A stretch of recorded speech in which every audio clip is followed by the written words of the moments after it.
strong enough to pick us up. This is a test today. And if Awesome. it isn't, then I need to figure out what additional microphone I can buy to hook into it and so forth. Oh well. You look so pretty today, by the way. Oh, you're so nice. Thank you. It's the truth. We're so excited. That is interesting and exciting, yes, I agree. Let's see. I just don't see how they can do it so cheap. Yeah, Well, y'all order those, right? These are, the bundle of these for a month is $15. Right. A bundle of those for a month that covers exactly the same amount of material is $5. Yeah. So I don't know either, but I guess that, we'll let them worry about that. Let's see, what do I want to do first? Do I have it? I've got a lot of loose-end administrative stuff, but it's all for people who aren't here yet. So let's go ahead and go into our portion. I sure wish that you were doing it with us, Marla. Me too, I just can't give up. I can't take on another thing, even if it's just 1 week. I just, Yeah. Well, I'm walking a very thin tightrope right now. I'm going to try to talk you into So it. glad you're here. Yeah. So glad you're here. Well, Chris, let's have you start us out in First Fruits of Zion, page 38. Let's see, you're page 403, and you don't have No. First Fruits of Zion. 403. Well, actually, we share. No, I've got this one for. Thank you, I appreciate that. Okay. Maybe if other people come that don't have one, we'll need to, Okay. but there's plenty today. We always share quite well. I know Yes, you we do. You play well together. We do. Let's have you read there on page 403, right at the tip top, the title of The it. title of Leviticus is derived from the Greek Septuagint version of the Torah. The book of Leviticus is predominantly concerned with Levitical rituals. The older Hebrew name for the book is the Laws of the Priesthood, but in Judaism today it's referred to by the term Vayikra. Vayikra. Hello, Janice. Good morning. Which means, and he called. Vayikra is the first Hebrew word of the book, and it begins to say, and the Lord called to Moses and spoke to him from inside the tent of meeting. Very good. Let's have you pick it up, Marla, and remember that we're trying to record, so nice and loud. The Leviticus describes the sacrificial service and the duties of the priests. It also introduces ritual purity, the biblical diet, the calendar of appointed times, laws of holiness, and laws relating to redemption, vows, and tithes. In addition, Leviticus discourses on ethical instruction and holiness. Go ahead, one more. The 24th reading from the Torah is eponymous Yeah, there's a new word. with the Hebrew name of the book it introduces. Right, you know what that word means? Eponymous. Eponymous means that it's the same as, that Vayikra is the name of this portion, and it's eponymous with the book of Leviticus, which is Vayikra. So I guess you could say that Matt's name is eponymous with his last name, which was Matt, his Matt. Or something, I don't know. Okay, let's see. Janice, I've got this for you. And, what else do I need to do here? So let me mark this. I think my records are getting all scrambled up, so I need to make sure I take the second to do it because my memory does not remember well. Okay, let's go into, and welcome back. We missed you. Yeah. Wow. Yeah. Is it all good though? Yes. Good. Well, The vacation. Oh, I didn't realize. I'm so sorry. I didn't know. Who was it? Well, it was my uncle. I had to go to to see my son. Glad you accomplished what you needed to accomplish for your family. Okay, so Vayikra means and he called, and so let's go into Leviticus 1:1. Deanna, I think we're ready for you to. In the scripture, Leviticus 1:1. he called to Moses, and Hashem spoke to him from the tent of meeting, saying, to the children of Israel and say to them, when a man among you brings an offering to Hashem from animals, from the cattle or from the flock, shall you bring your offering. That's good. Now let's go down into the footnote in 544 and number 1, and he called to Moses. Would you go ahead and read that first paragraph, Deanna? Okay, the latter chapters of Exodus relate that the tabernacle had been built and become a fitting resting place for the Shekinah, God's presence, and for the sacrificial service. So great and awesome was the glory of God that covered the tabernacle that even Moses was afraid to enter. Consequently, God called Moses to assure him the tabernacle had been built to benefit him and his people, not to exclude them. Isn't that beautiful?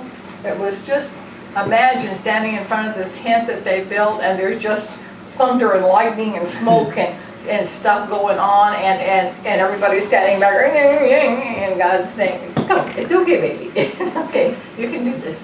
And reminding, I love that idea that reminding them that they built the tabernacle for them so that they could draw to be close to God, not to exclude them. I think there's a lot of comfort in that. Let's go over into Leviticus 1:2. Actually, Deanna already read 1:2. So let's just go back over to First Fruits of Zion. And we will look on page 406. This was another one of those parshas that I am having to go away from my decision to do the back half of each parsha. But when you get into some of these, it's just impossible for me to find a place to break it. So we're going to try to bite off the whole thing. On page 406, under the purposes of the sacrifice. Deanna has already read 1:2, so can you pick it up? Janice, were we ready for you, or did you just read? You just read, yes? No, I just read. You just read. Janice, time for you. Okay, page 406, underneath the purpose of the sacrifices, underneath the scripture, go ahead and skip that because we read it, and pick it up with why did God? Why did God institute sacrifice? Why did he not just give people teachings to live moral and upright lives? What is the purpose of killing animals and splattering their blood on altar stones? I thought that this was such a good question for us as Christians. Here's Christina. Let's let her get in the door and have her be able to show us. Hello, Christina. How are you? Good, thank you. Good. Let's see. Go ahead and pass this. Christina, this is your book that you'll need for that special test thing we're doing. Janice, while you were gone, First Fruits of Zion came to visit, but then right afterward, they invited us to participate in a test of their next year's study. That is going to turn out to be $60 a year for the material, but they wanted us to take one set of the material and go through it and give them feedback. I didn't contact you because I knew you were visiting, but I do have extra sets. Do you want to participate? What it would mean is that you take this, you read it and fill out the questions between now and next Wednesday. Wednesday afternoon we meet back here and we'll watch a video that they're sending and then go through the booklet and then fill out a form for them. What time was it? 12:30 to 2:30. Okay. Christina, we were just getting ready to, I've got mine going too, so we can compare between the, well, not so much compare between the two, but see if mine can act as a backup. Yeah. So we'll see how that goes. We were just getting ready, Christina, and I saw you walk up and wanted to hold on just a second. We were, Janice had read questions about why did God institute sacrifices? What's the purpose of them? Don't wake your grandma. So we're gonna, I want you to be able to listen as we are going on. I won't require you to read yet, my dear, but okay. Let's have Chris pick it up. One common answer. One common answer. One common Christian Oh, answer. okay, thank you. One common Christian answer Little louder, has it, sweetie, little louder. has it that the sacrifices were instituted to atone for sin or cover sin until Messiah came. After Messiah came, his death provided the final atonement, and sacrifices were thereafter no longer needed. This is true inasmuch as Messiah is our final and only sacrifice for sin, but it is not clear that the sacrifices actually took away the sins in the past. The writer of the book of Hebrews emphatically teaches that the gifts and sacrifices cannot make the worshiper perfect in conscience, Hebrews 9:9, and that it is impossible for the blood of bulls and goats to take away sin in Hebrews 10:4. Besides, if the blood of the sacrifices was sufficient to take away sin, the death of the Messiah was not actually necessary. What do you think of that? Have you heard those kind of explanations for why they had sacrifices in Old Testament times? Yeah, for sin. For the removal of sin, yeah. And that's why it's not needed anymore, because Christ came and made the ultimate sacrifice, so we no longer need to sacrifice Right, for our sins. right. But I mean, You follow the logic. I of follow it. the logic. I understand why the Hebrews author, who I still think is Paul, said what he said. But I'm wondering if there are actual people that are Jews that believed that at the time. Mhm, Because Yeah. that's why he said it in Hebrews. mhm. If he said it someplace else, that wouldn't have mattered. But in Hebrews, he said it. He said, this does not atone for sins. Well, is it kind of like the Catholic Church that believes that in things, and things like praying to Mary and that kind of thing, that really that's not what you're supposed to do? Yeah, where there's a difference between the common practical belief and the dogma of the church. I don't know, or was when the writer of Hebrews said that it's impossible for the blood of bulls and goats to take away sin, were all those Hebrews sitting there listening saying, that's true. Or like you say, did they believe it in some way? And I think we're going to get into more on this that will help us untangle it. I to kind of jump the gun, I kind of like what they point out, that if that were the case, then Jesus' sacrifice wasn't really necessary, because there was a way for removing sin. It was inconvenient, it was nasty, it was harmful to the animal world, but it was just, so his sacrifice was more a matter of convenience than essential.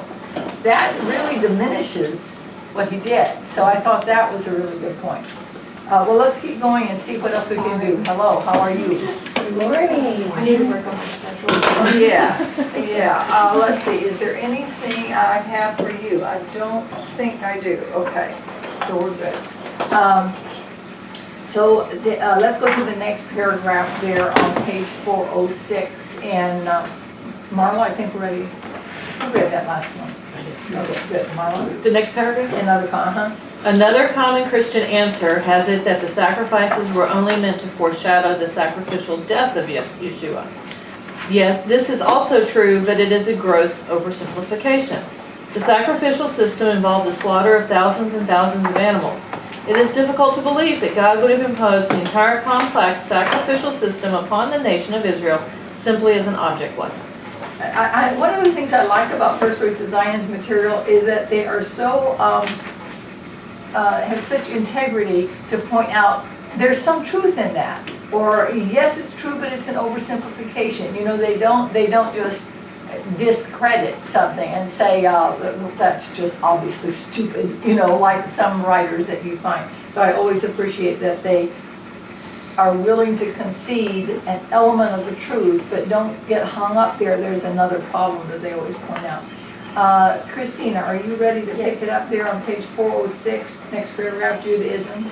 Judaism has also tried to answer the question of the purpose of the sacrifices. Now that's insightful right there, that you mentioned a minute ago, Marla, is that what Judaism believed, but people might have thought otherwise, and that kind of suggests that, yeah, maybe they're among the people. God gave us to do that, but you know, God's kind of weird. He tells you to do all kinds of things that you don't get. I wonder why we're doing this. And so that sort of gives us some insight there. Keep going, please.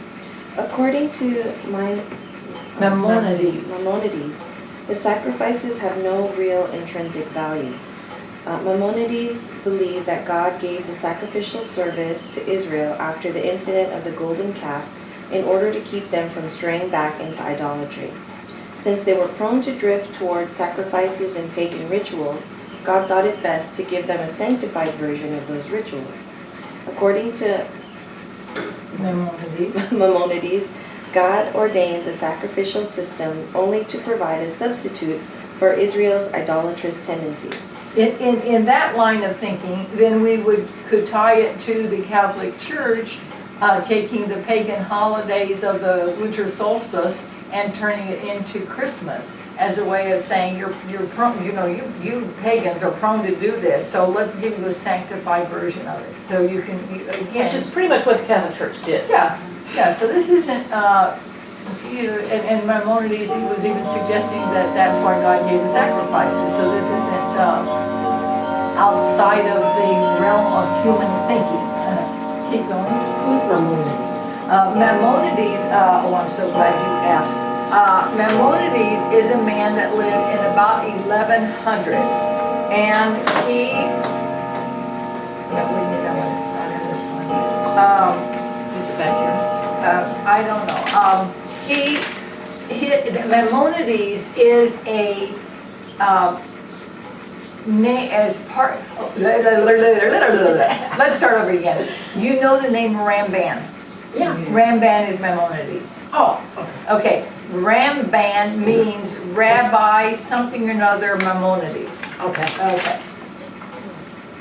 And the reason I was kind of excited at first is because in this new material that they've given us to test, then the very back of it under sources, they list the sources that they've used and explain who these people are. I hope that they're going to do that in every single booklet, because as long as I've been doing this, I still have to stop and think, Midrash Rabbah. Huh? What's that mean? And so here it is where it explains Genesis Rabbah, Midrash Rabbah, the Mishnah, the Ramban. Oh, there it is. Fabulous. No, the Ramban is different than the Rambam. Right. The Ramban is an acronym for Rabbi Moshe ben Nachman, also known as Nachmanides. Which he's down here in the next paragraph. Okay, good. We don't want to leave him out. Disagreeing with Ram. Bam. Which one? Ramban is Nachmanides? Yeah, The Ramban is Maimonides. Maimonides. Yeah, that last M and N are the Okay, giveaways. the M is the main, don't or N. Say it again. Which one is the main M? Maimonides. Maimonides starts with an M. Right. So it goes Rambam that ends with an M. Okay. Nachmanides starts with an N. It goes with Ramban that ends with an N.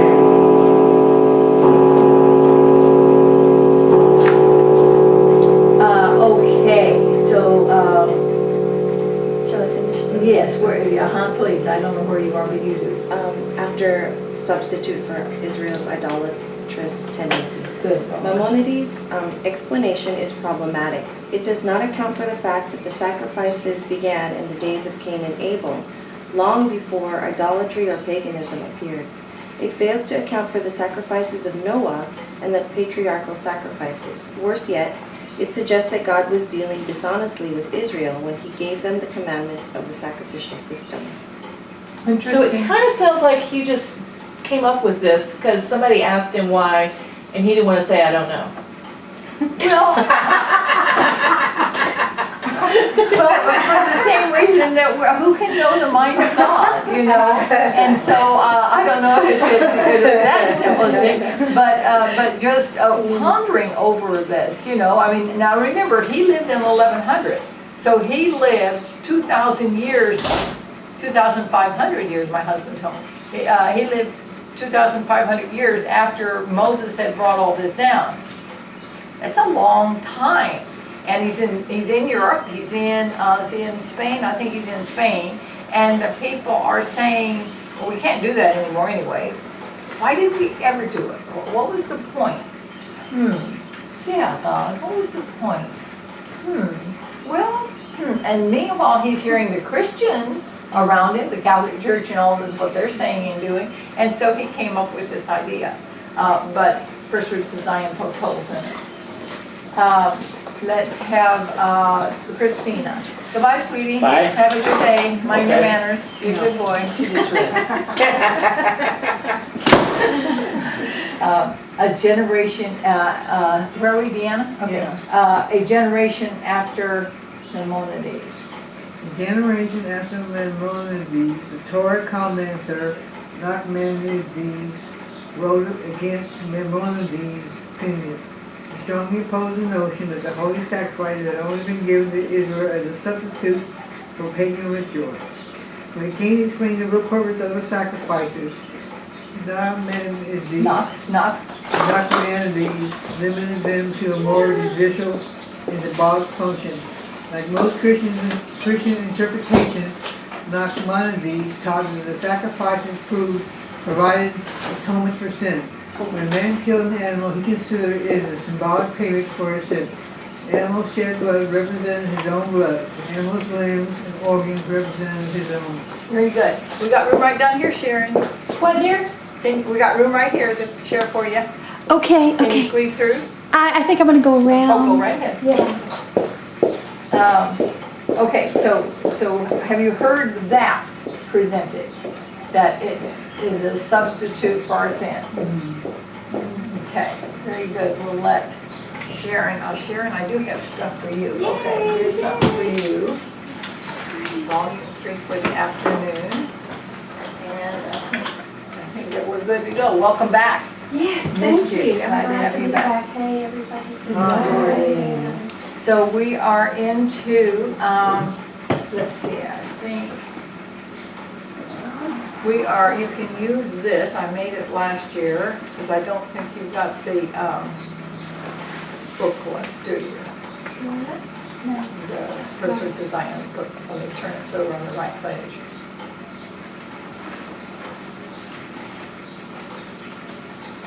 Okay, we should be getting ready for that paragraph right down there. You won't have everything, but hopefully you'll have enough to keep going. When you don't have something you can share with, but she's got it for the time being. Okay. Great.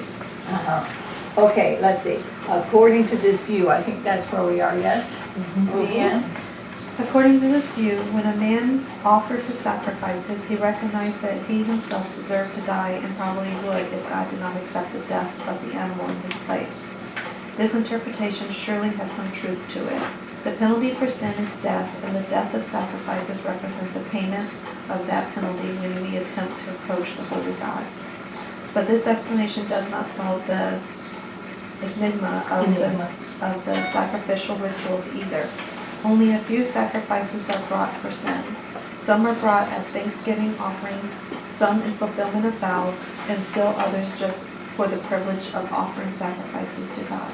And that's probably one of the most shocking things for people that are just starting to read Torah to come up against, is to discover that there are 5 sacrifices. Take that and pass it down. There are 5 different sacrifices. 3 of them have nothing in the world to do with sin.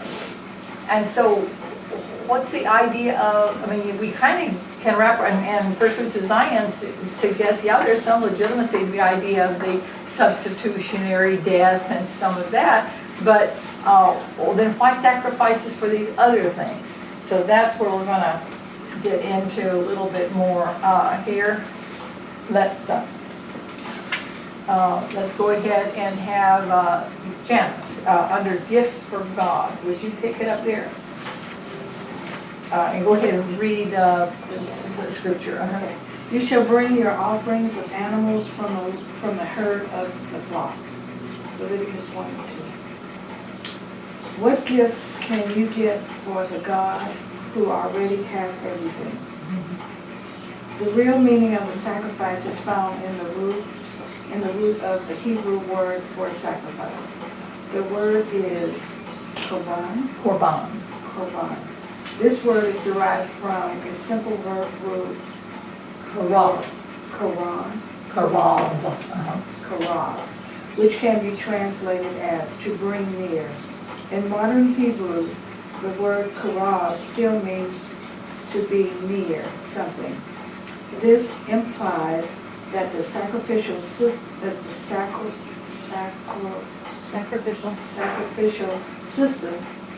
was viewed as a means by which the worshiper could draw near to God. The Hebrew word for sacrifice, korban, can be translated as something brought near, or to put it another way, it could be translated as gift. The Israelites were to view the sacrifices as gifts that they could bring to God.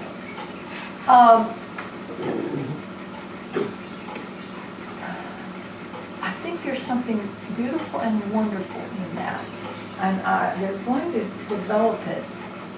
But imagine your sweetheart, your loved one, your husband, and when he's been on a trip, when he comes home, he brings a gift to you. Not to get you off being ticked off that he was gone, not. In fact, if he brings it because he's done something crappy, you don't even want to accept the gift. It's not for that. But if he brings a gift because he wants to draw near to you, he's showing his love. He wants to draw near. I can begin to get my mind wrapped around that idea of bringing these gifts, not because I'm trying to keep an angry God happy, not because only because I know I'm a sinner and there's that whole substitutionary thing, but also just because I'm so thrilled and delighted to be able to come to God. I'm bringing him a gift. I'm trying to tie in, and I know there has to be some kind of a way to tie it. You've got sacrifice and you've got offering. So if you're because these keep saying offering over here. So it's sacrificing something for the offering.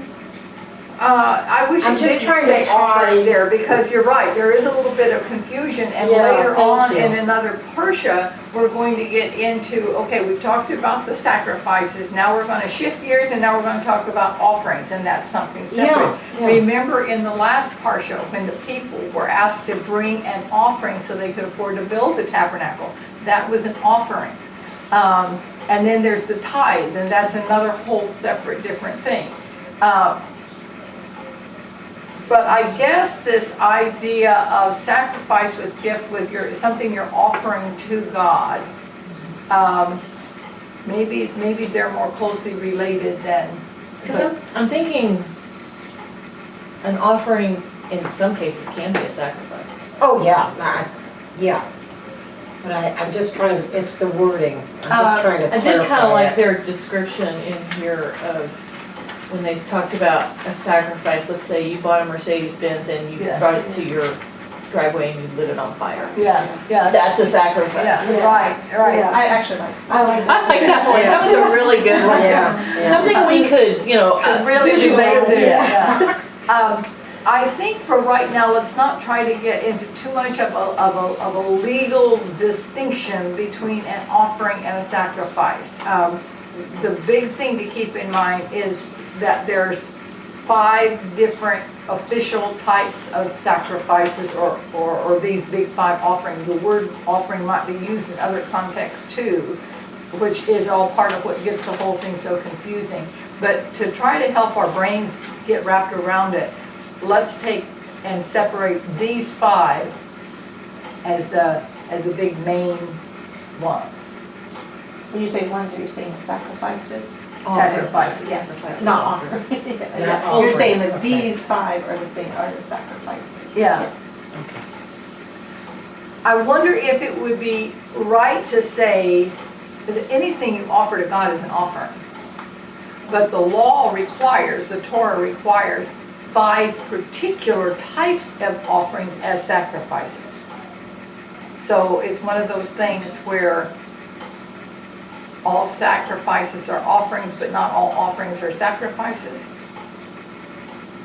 Kind of thing. Janice is working on it. We're trying to wrap It's our that heads around these things. it's that same logic. This is my 3rd year and I'm still trying to wrap my head around it. It's that same logic that says all men are humans, but all human are not men. Does that just sort of help? It's a classic form of logic that helps you realize that of a broader concept and how there might be, where you can't always say, if men are human, human are men. You can't say that because there can be the broader concept and the smaller. Okay? That's okay.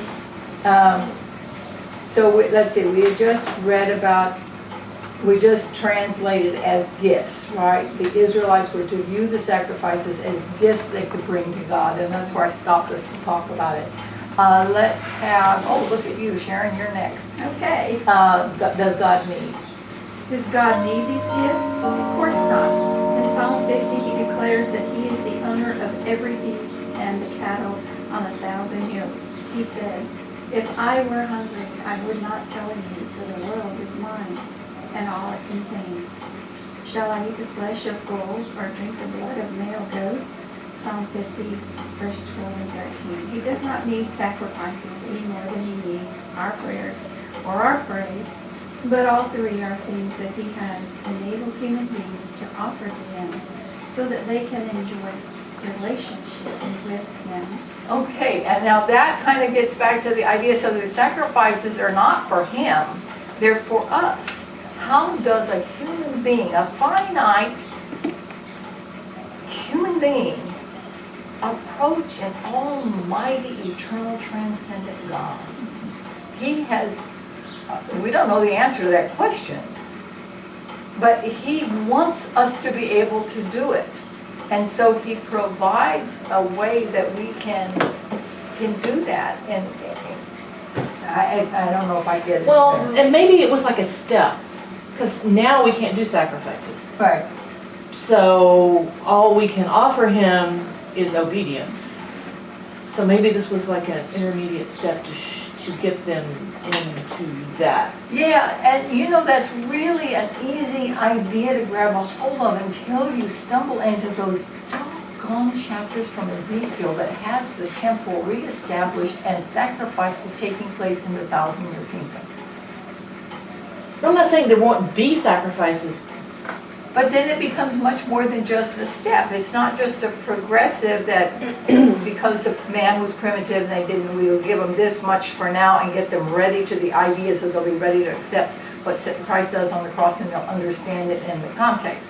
And that's so comfortable. It's so easy to go that way. Like I say, until you realize that when Christ is on his throne in Jerusalem, in the 1,000-year kingdom, they're doing sacrifices again. So then it clearly was not just a sacrifices for sin offerings, but they're sacrifices for. Now that becomes a whole different question where we don't know, but nevertheless, the concept of sacrifices, then, we have to consider that it must not have been just a primitive step in getting man ready for Christ. It must have some significance that then becomes significant. Like the red heifer, we don't know. We don't just know. have to accept it. But I do think First Fruits of Zion offers some interesting things to at least help us by the grace of God get to the point of saying we don't know. I mean, there is grace in that. as opposed to being in the place that so much of Christianity is, where we absolutely know it was because those people were so primitive and they'd done the wrong thing, and now God did that because they weren't ready to accept Jesus Christ. But now we have Jesus Christ, so we get, I mean, there's such quick, easy answers that don't satisfy, that we, like I said, there's a grace to getting to the point of scratching our head and saying, it's beyond my understanding. I'm just wondering, so when they modeled the tabernacle after the one in heaven, Right. I'm imagining this mirror image that whatever we're doing here is supposed to mirror what's happening there. Right. And obviously not in a perfect way, but prayers and praise are happening in heaven. Right. So some form of sacrifice, is it happening in heaven? You'd And I think so, wonder- wouldn't you? I mean, the logic, Yeah. your logic there is very good, that if God showed Moses to build this as a mirror, as a reflection of what's happening in heaven, and we know from the passages in Hebrew that sacrifices are happening, Christ has taken his own blood through the altar, and that is what's being offered up. So, yeah, so it seems like not only praise and worship is happening, but Some kind of- Christ's own sacrifice, his own blood is happening. And I wonder, since the angels, their will is already sacrificed, whenever God sends them on missions, that shows that their will is sacrificed to God. If this is our way of sacrificing our will to God, Yeah. I don't know. Yeah, well, I think we find lots of scriptures that would say exactly that very thing, that it's our obedience, and that whole, I think we're going to come into it when we get into the Olah, that we offer our whole selves as a whole burnt offering, and that's kind of powerful too. The other thing is his purity of what he, I mean, we're like rags in front of him. So if we sacrifice and he accepts that, is that some way to draw nearer to him? Well, and that's what they're exactly suggesting, even by the name Korban, that the Korban, the sacrificial offering, is a way by which we can draw near to God.